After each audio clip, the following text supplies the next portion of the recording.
Hello and welcome to an update of the VermiBag Minimist. So I'm going to feed these guys up first and then I'm going to do my first harvest. This bag has been going for about 4 months and I am really looking forward to seeing what I get at the bottom there. Meanwhile, let's take a look how these guys have been doing.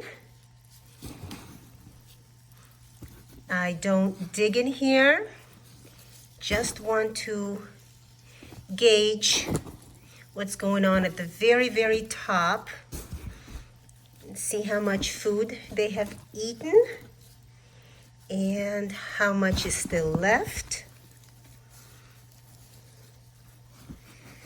But these guys, they're doing okay from what I can see. A lot of castings. Let's see in here in the middle. Yeah. So things are looking pretty good in here. Let's get these guys fed and then we can go down to do our first harvest. So as you can see, I put down a really nice layer of bedding.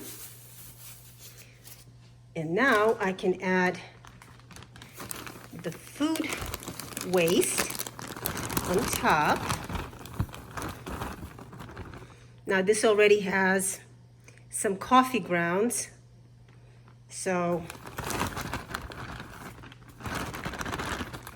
sometimes I put it in, sometimes I don't. It all depends on what I have. When I have coffee grounds, then of course I add it to the bin or to the bag as this system is. And then just going to give them a little bit of grit. Again, any kind of grit that you have is fine. And then all I do is kind of mix this in just a little bit. The beautiful thing about this particular bag is that it keeps the moisture level really well and consistent in here, so I don't have to put any bubble wrap or anything like that. As soon as I close the top, everything stays nice and moist and just the way the worms like it. Okay, so let's see what we have at the bottom there. So here we are at the bottom. You can see that I have this standing on like a little wheelie here so that it's easier for me to move it around. And this mortar tray fits absolutely perfectly in between. I think it's just a medium-sized mortar tray. Now, I will be honest, right now I am on my hands and knees. This is not something that I like to do. For people who have knee and back issues, I'll honestly say think twice about any kind of flow-through system, simply because you do have to bend, you do have to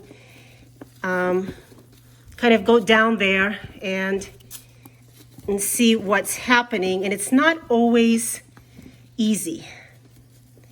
So that is why all of my other systems are standing on tables, because they're right at my waist, which makes it easy for me to do just about anything I want to do.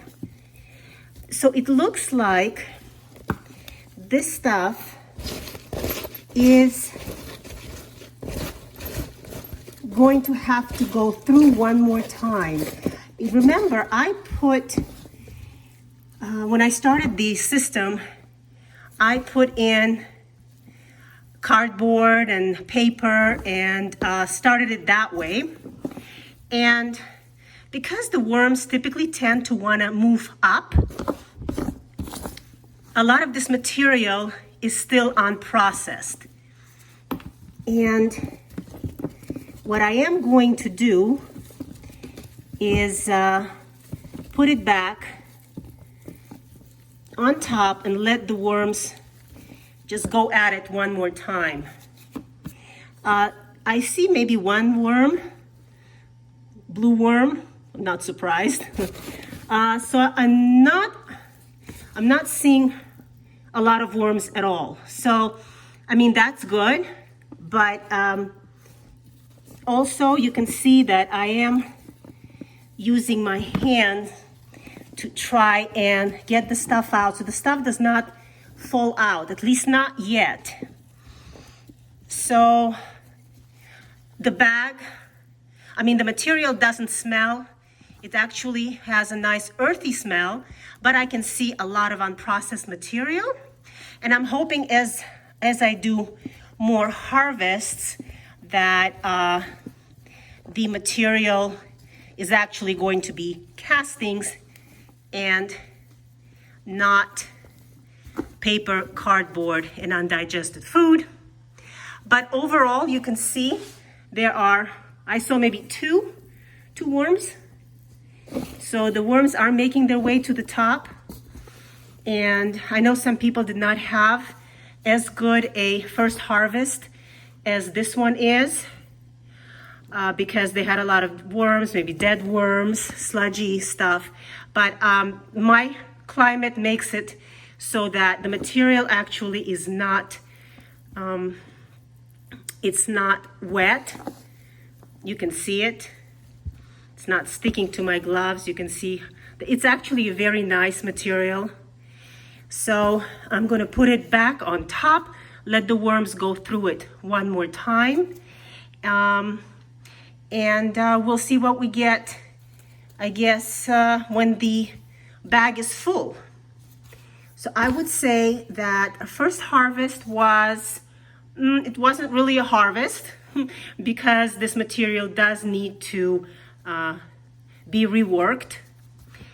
And I'm going to hope that the next harvest we have has castings and no unfinished material.